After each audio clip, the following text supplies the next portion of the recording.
ഈശോയിൽ ഏറെ സ്നേഹമുള്ളവരെ, ഏവർക്കും ഒരു ശുഭദിനം ആശംസിക്കുന്നു. പ്രിയപ്പെട്ടവരെ, ഒക്ടോബർ മാസം ഒരു സന്തോഷത്തിന്റെ മാസമാണ്. ഒക്ടോബർ മാസം മുഴുവനും ജപമാലയ്ക്ക് പ്രതിഷ്ഠിതമാണ്. ലയോ 13 പാപ്പ ജപമാലയുടെ പാപ്പ എന്നാണ് അറിയപ്പെടുന്നത്.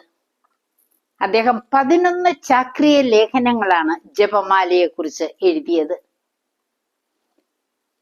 അദ്ദേഹത്തിന്റെ ആ തീരുമാനം ഇന്ന് ലോകത്ത് മുഴുവനും ത്രസിപ്പിക്കുന്നില്ലേ?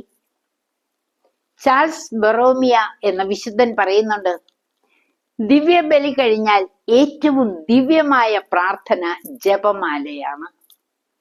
ജോൺ പോൾ 2 പാപ്പ പറയുന്നതോ, എനിക്കിഷ്ടപ്പെട്ട പ്രാർത്ഥന ജപമാലയാണ്.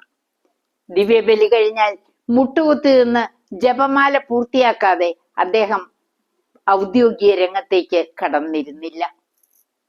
പ്രിയപ്പെട്ടവരെ, ലൂയിസ് ഡി മോൺഫോർട്ട് പറയുന്നു, അനുദിനം ജപമാല ചൊല്ലുന്നവൻ വഴിതെറ്റിപ്പോവുകയില്ല. ഡൊമിനിക്കിനോട് പരിശുദ്ധ അമ്മ എന്താണെന്നോ പറഞ്ഞത്?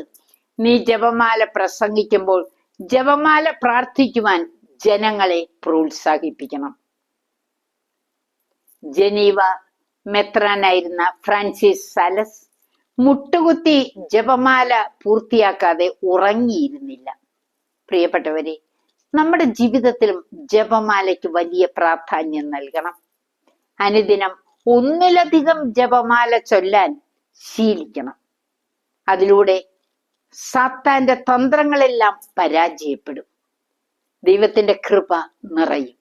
നമുക്ക് ജപമാല പ്രാർത്ഥിക്കണ്ടേ? പരിശുദ്ധമ്മ നമ്മുടെ സ്വന്തം അമ്മയാകണ്ടേ? നമുക്ക് ദൈവത്തോട് പ്രാർത്ഥിക്കാം. പരിശുദ്ധമ്മ വഴി നിരവധി അനുഗ്രഹങ്ങൾ എല്ലാവർക്കും ലഭിക്കട്ടെ. ആമേൻ.